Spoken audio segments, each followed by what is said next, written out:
다음으로 소개할 분은 배우로 알려졌지만 알고 보니 배우가 아닌 다른 분야로 데뷔한 3명의 스타를 소개해 주신다고요? 네, 요즘 제가 참 개인적으로 좋아하는 분입니다. 가장 먼저 소개해드릴 분이기도 한데요. 슬기로운 의사생활에서 신경외과 선배 최송화를 짝사랑하는 다정한 연하남 역을 맡아서 그때 여성 팬들의 약간 마음을 훔치기 시작하더니 고백하려고 했는데 그 타이밍을 놓쳤어요. 죄송합니다. 올해 인기리에 종영된 S본부의 굿 파트너에서 국중 파트너 변호사 차은경을 또 짝사랑하는 정호진 변호사 역을 맡으면서 서브병 유발자라는 별명을 얻은 우 김준한 씨입니다.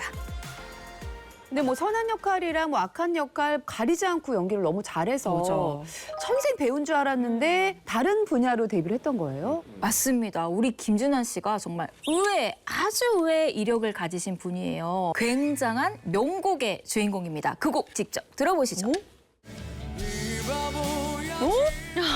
이지 아니야, 이지? 잘 살펴보셔야 됩니다, 여러분. 야, 이 리메이크도 많이 되고 남자들의 노래방 애창곡이에요. 아직까지. 이분은 아니지 않아요? 어디야, 바로 어디? 이분입니다, 여러분. 드러머? 얼굴이 가려져 있네요. 그 스네어에 지금 가려진 분이죠? 어머나. 네, 맞습니다. 배우 김준한 씨는요, 2005년 한 드라마 OST 곡으로 발매된 이 응급실로 유명한 밴드 이지의 드러머 출신입니다. 어머. 이미지가 고정되는 게 싫어서요. 포털 사이트 이 프로필에도 이지로 활동했었던 이 경력을 넣지 않았었다고 해요. 그런데 김준한 씨가 점점 배우로서 얼굴이 알려지면서 반전 과거 이력이 떡하니 나온 거죠. 야, 근데 김준한 씨는 정말 연기를 너무 잘하셔서 어떻게 자기를 이제 배우로 커리어 전향을 한 거예요?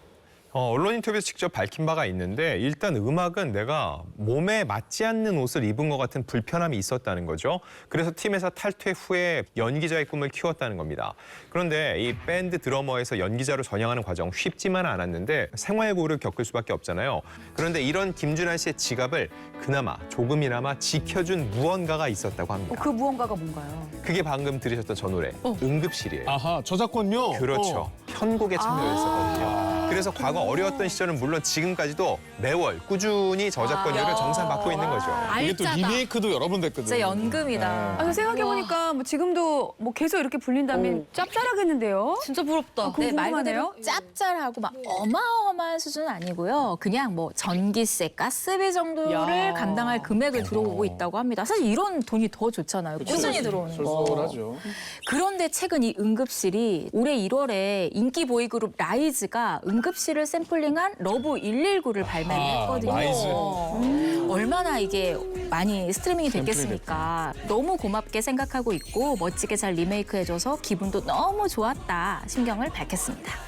그런데 과거 드러머로 활동했던 당시에 김준한 씨가 특별한 인연을 맺었던 가수분이 또 있다고 들었는데요. 최근에 김준한 씨가 참여했던 히트작이죠. S본부 굿 파트너에서 함께 호흡을 맞춘 장나라 씨랑 인연이 있습니다. 그 인연, 어떤 인연이었는지 영상으로 확인해 보시죠. 제가 나도 여자랍니다라는 나도 여자랍니다. 곡을 활동할 할 때 때 뒤에서. 뒤에서 나도 여자랍니다. 아, 세션이었구나. 진짜? 있을 때면 부드럽고 약해지는 마음. 야, 근데 20년이라는 세월을 지나서 드라마의 파트너로 만났다는 게 정말 놀라운 인연이네요. 실제로 장나라 씨가 인터뷰를 통해서 얘기를 했는데 저는 기억을 못했는데 김준한 씨가 얘기를 하더라. 그래서 찾아보니까 진짜여서 깜짝 놀랐다. 살면서 많은 분을 만나는구나 싶다라고 했는데 결국 장나라 씨도 잘 살아왔다는 거예요. 다들 후배들이 좋은 기억을 갖고 있다는 거죠. 근데 밴드로 데뷔했던 만큼 가수 활동을 다시 하고 싶은 생각도 없지 않을 것 같긴 해요. 예. 그렇죠. 김준한 씨가 이 음악은 맞지 않은 옷 같다고 했었잖아요. 근데 생각이 좀 바뀌신 것 같습니다. 다시 한번 가수 활동을 해보고 싶다는 의지를 밝혔거든요. 예전에는 배우가 되고 싶어서 음악을 일부러 배제하려는 고집이 있었는데 조금 더 다양한 모습을 보여드리고 싶다라고 얘기를 했어요. 야, 근데 우리 다음 작품에서 좀 노래 부르는 씬을 좀 넣어주시면 좋겠다 이런 생각도 들고요. 가수 김준한 씨의 모습도 기대하겠습니다.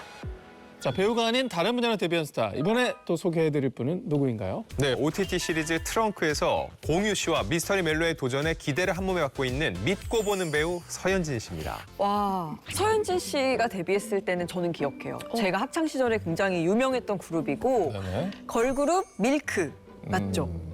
네, 맞습니다. 서현진 씨가 2001년 제2의 SES라는 수식어를 얻으며 인기를 얻은 걸그룹 밀크의 무려 리드 보컬이었죠. 안녕하세요, 밀크입니다. 안녕하세요, 밀크의 막내 현진이입니다.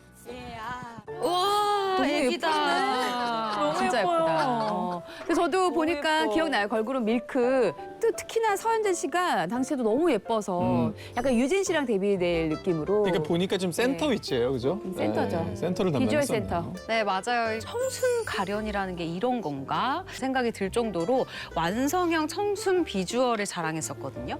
서현진 씨가 과거 걸그룹이었다는 사실을 모르는 분이 굉장히 많을 정도로 이전에 연기를 굉장히 잘하는 배우로 더 많이 알려졌잖아요. 그런데 어쩌다가 아이돌로 데뷔를 하시게 된 걸까요? 17살 어린 나이에 정말 우연히 이것으로 소속사에 눈에 띄어 데뷔하게 됐는데 과연 이것이 뭔지는 서현진 씨의 목소리로 들어보시죠. 길거리 캐스팅이 한참 많던 시절이었어요, 그때가. 그때 당시에 또 2대 거리를 친구들이랑 3명이서 걷고 있었거든요. 근데 그때 이제 SM에 계신 길거리 캐스팅 하시는 분한테 사실 정말 길거리 캐스팅을 한두 번 당하셨을 것 같지가 않아요. 근데 노래도 굉장히 좀 히트했던 것 같은데 어느 순간 좀 활동을 종료했던 기억이 나거든요. 네, 밀크는 Come to Me, 크리스탈 이런 히트곡을 내면서 약 1년 동안이랑 짧게 활동을 했는데 2003년 1집 활동을 끝내고 2집을 준비하던 중에 한 멤버의 갑작스러운 무단 이탈로 인해서 돌연 해체를 하게 됐던 겁니다.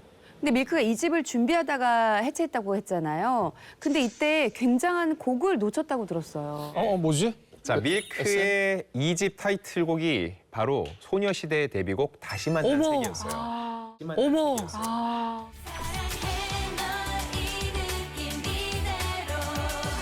사실 당시 서현진 씨는 소녀시대의 리더로 가요계 재데뷔를 할 기회도 있었다고 하는데 나이 차이가 좀 있었기 때문에 성사되지 않았다고 합니다. 4-5살 위니까요, 그죠? 그럼 어찌 이게 성사가 됐다면 소녀시대의 리더는 태연이 아니라 서현진 씨가 될 수도 있었던 거였죠.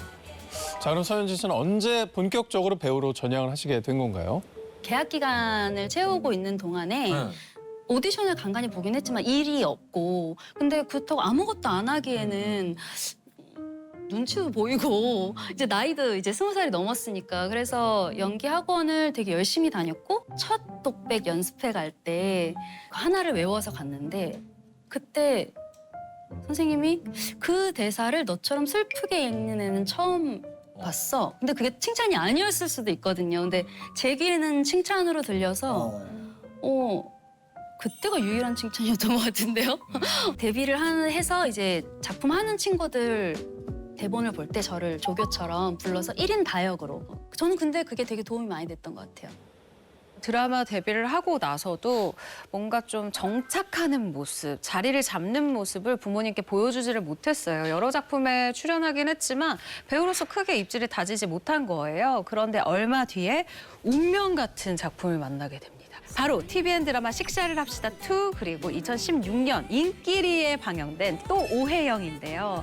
이 두 작품에서 찰떡 같은 연기와 본격 멜로 눈빛을 장착하면서 주연급 배우로 대한민국의 정말 믿고 보는 배우 중 한 사람으로 자리를 잡게 됐죠. 네. 묵묵히 보이지 않는 곳에서 최선을 다하셨기에 많은 분들에게 사랑받는 최고의 연기자가 되신 게 아닌가 싶습니다. 네, 마지막으로 소개해 주실 깜짝 놀랄 반전 과거를 가진 스타는 어떤 분인가요? 네, 지난 10월 20일 결혼 소식을 알리며 많은 이의 축하를 받은 분입니다. TVN 드라마 슬기로운 의사생활의 봉광현 그리고 우리들의 블루스의 방호식 역으로 얼굴을 알린 배우 최영준 씨입니다.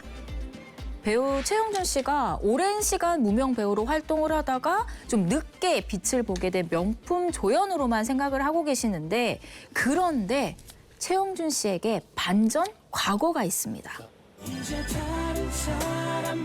세븐데이즈? 저 진짜 좋아했거든요. 맞아요. 근데 몰랐어, 나도. 어디 계신 거야? 지금 노래 부르시는 이정호 변호사잖아. 저 앞에 계신 분 아니야? 진짜? 어머, 있네.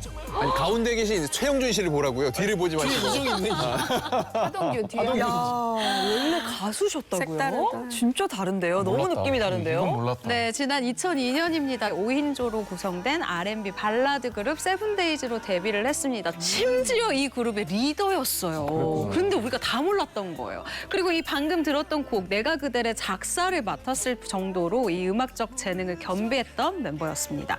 취재를 했는데요. 실제로 이 대학 시절부터 실용음악을 전공한 찐 뮤지션이더라고요. 근데 해체 후에도 이정 씨나 하동균 씨는 음악 활동을 계속 했는데 최영준 씨는 가수 활동을 좀 이어갈 생각을 안 하신 거예요?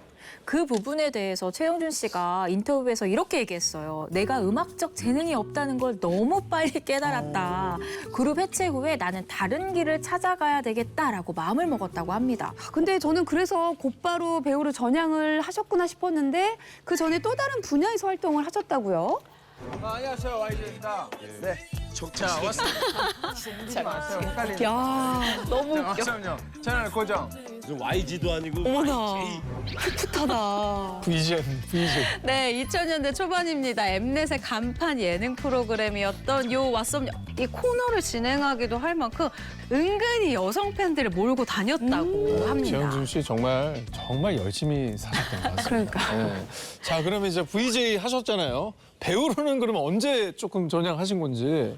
2006년에 우연히 본 뮤지컬 배우 이 오디션에 합격을 하면서 본격적으로 무대 연기를 하게 돼요. 이후에 수없이 많은 작품 오디션에 떨어지고 부고를 반복하면서 지금의 자리에 오게 됐다고 해요. 돌고 돌아서 결국은 배우로서 이름을 알리게 되셨는데 아니 참 아쉬운 게 이렇게 가수로서 다시 활동하는 모습은 이제 볼 수가 없을까요? 제가 우리들의 블루스를 너무 감명 깊게 봐서 최영준 씨랑 인터뷰를 그때 했었거든요. 근데 전혀 없다고 얘기를 하더라고요. 스스로 26 가을에 혼자서 소주 한 잔을 마시면서 나만의 가수 은퇴식을 가졌다고 해요. 그래서 다시금 가수랄 생각은 없고 다만 본인이 출연하는 작품이 있잖아요. 이런 드라마 OST에는 참여해보고 싶다고 하니까 OST를 통해서나마 최영준 씨의 목소리를 다시 들을 수 있지 않나 생각해봅니다. 자, 오늘은 MZ는 모르는 스타의 반전 과거에 대해서 함께 얘기를 나눠봤습니다. 앞으로도 오늘 소개해드린 모든 분들의 좋은 활동 응원할 거고요. 기자님들 다음 시간에도 흥미로운 연예가 리뷰 부탁드립니다. 고맙습니다. 고맙습니다.